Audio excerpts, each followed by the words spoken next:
kis házikunk, leégett az éjjel, míg a babám ölelgette magad virágos réten, benne égett a jegykendő, magyár babám mása. Csókolom a csókra termet, kicsi piros százat. Márföldeles kis házikon füstölgött az éjjel, míg a babám ölelgette magad virágos réten. De nem félek már, hogy újra elég modern a tűzoltás. Felépült a tűzoltó szín, megvan a megoldás. Már mi nálunk babám, már mi nálunk babám, az jön be szokásba, hogy nem szedik a meggyet, nem szedik a meggyet, köteles kosárba.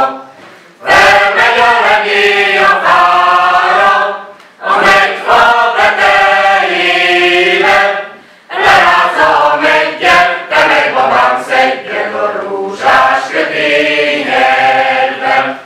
Már mi nálunk babám, már mi nálunk babám, az jön be szokásba, hogy nem jár már a legény, nem jár már a legény, este vizitába. Felmegy a leány a házba, a regény lakásra, ő mondja a bokot, ő adja a csókot, a legény ajkára. Már mi nálunk babám, a megházasodás eltér a szokástól. Nem kérik a leány, nem kérik a leány kezét az apjától. Gyűrűt foglalóba, aztán jön a gólya. A keresztelős buli, csak utána lakszik, ez a legóriásabb. Malomfalvi híres utca, cimbalomban van kirakva. Ha még egyszer végigmegyek rajta, lóták be a csizmám sarka. A szegi híres utca, gubacskővel van kirakva. Ha még egyszer végigmegyek rajta, szétesik a kocsim rajta. Malomfalvi mellékutca, mikor lesz leaszfaltozva, hogy amikor végigmegyen rajta, lótát zeng a sofőr rajta. A Berengér széles utca, jó vastag hó borítja, ha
rafináltságáról, leleményességéről, férfiként ki ne tudna tapasztalatokból 100 meg 100 példát felsorolni. Hogy ezt a kialakított képet még jobban megszilárdítsuk, következzen a Női leleményesség című jelenet.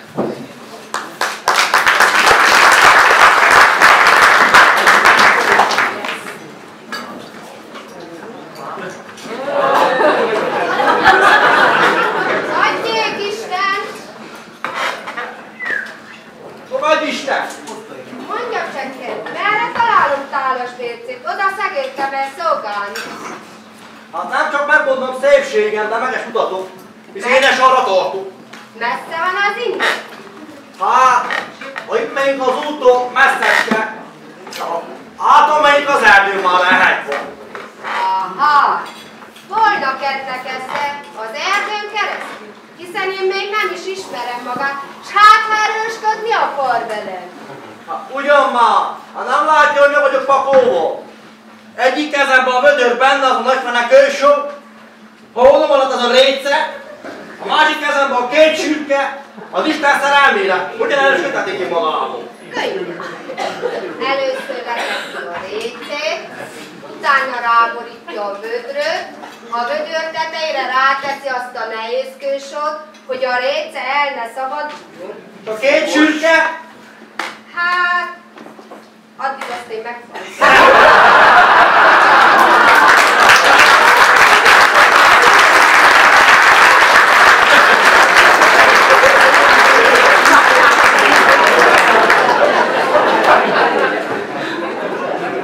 Kedves vendégek, láthatták, hogy a nő minden helyzetben körömfont, találékony.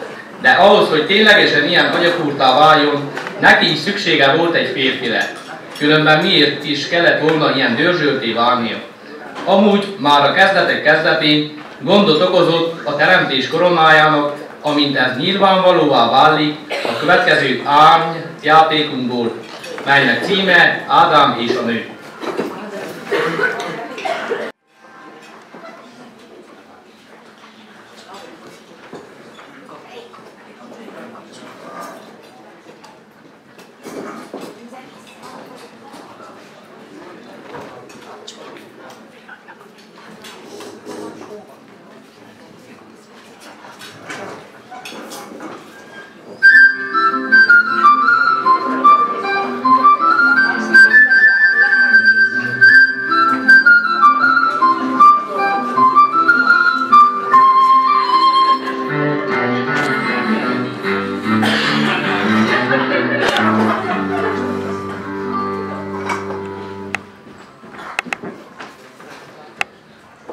Még akkor történt, mikor megteremti az Úr Ádámot.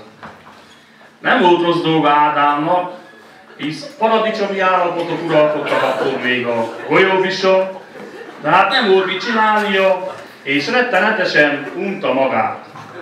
Naposszat nem csinált egyebet, csak üldögélt egy nagy kövön, és számolta a lábujjait, vagy bámulta a kékeget, és közben sörözgetett. Itt a jó csíki sör. Az igazi. A kilói szépen gyarapodtak, de a kedve az nem jött meg. Hiába szórta be körülötte a teremtő fákkal, virágokkal a földet, hiába helyezett fénylő napot a kék égre, árasztotta el milliónyi csillaggal az éjszakai eget, Ádám továbbra is csak lógatta a fejét. Látta az Úr, hogy ez így nem jó, hogy egy ember nem ember. Társ kell neki. Hát gondolt egyet és mondá neki. Ádám, fiam, menj le a völgybe. Mi az a völgy, uram? Gurítsd el azt a nagykövet a feneked alól. Ahol megáll, ott lesz a völgy. Magyarázta az Úr, és így is tett Ádám. Követte a szikla útját, és leballagott a völgybe. Na, most ússzál át a folyón. Két kérdésem van, uram. Mi az a folyó? És mi az, hogy úszál? Az úr ismét türelmesen magyaráz. Tekints, fiam, magad elé. Az a széles, fényes valami, amiben látod a képedet. Az lesz a folyó. Úszni pedig, hát, hogy is magyarázzon. Hát, nézd meg hosszú Katinkát. Hát, úgy kell úszni. Előkapja Ádám a Samsung Galaxy, bepötögi a Katinka nevét. Nem kell ezen nevetni. Istennek akkor még csak egy fia volt, és megadhatta neki mindenből a legjobbat, a legdrágábbat.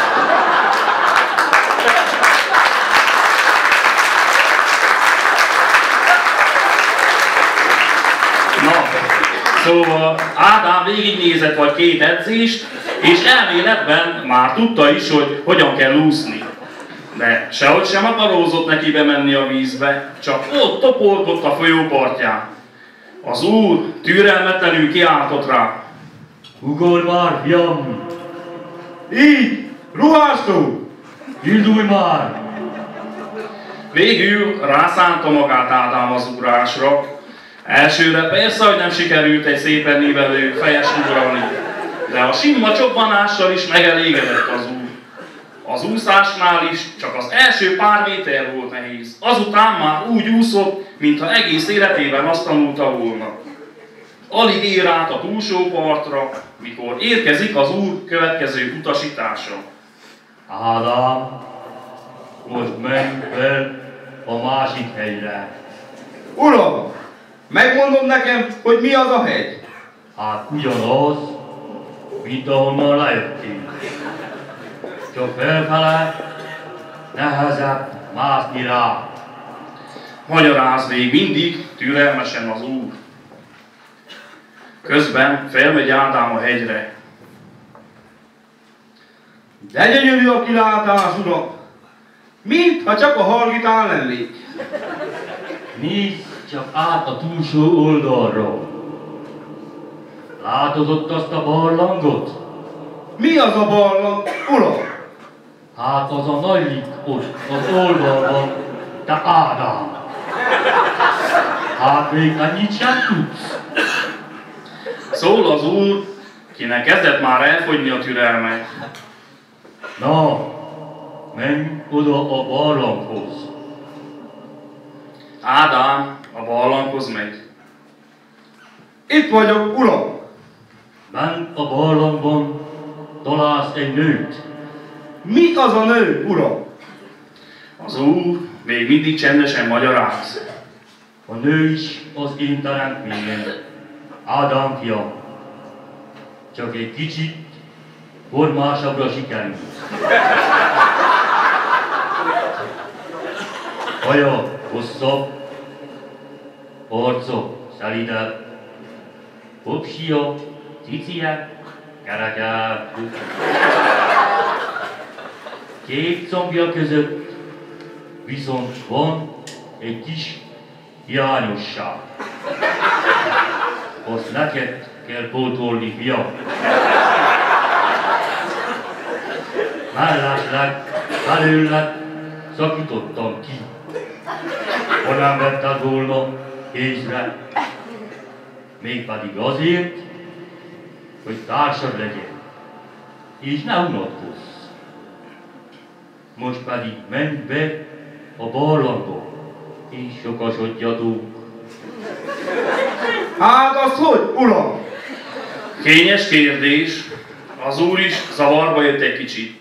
Hím, ez hámos, hogy... Hát lehet így is, lehet úgy is, lehet amúgy is. És lehet még nagyon-nagyon sokféleképpen. Aztán végül csak odaböki mérgesen. Különben ezt úgyis az asszony dönti el.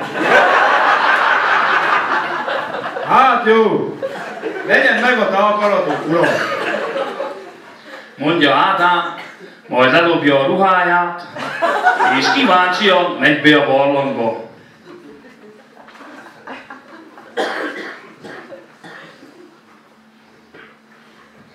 Két percbe sem telik, már jön is ki lelombozódva. Rászól mérgesen az úr. Mi az Úristen haragja van? Már megint, te Ádám!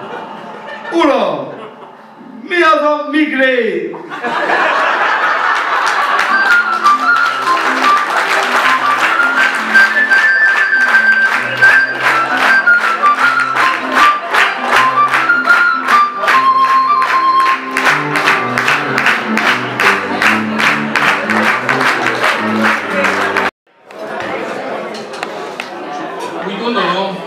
Hogy aki ma megtisztelt jelenlétével ezen a jeles eseményen, ha szeret mulatni, táncolna. A tánc valóban felvidít, felpörget, életerőt ad, energiát ad. De gondolkoztatok már azon, hogyan is született, alakult, fejlődött napjainkig? Mi meghívjuk most önöket, hogy kövessék nyomon a tánc evolúcióját. Jó szórakozást!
tu cuerpo alegría Macarena, en tu cuerpo para la alegría y cosas buenas.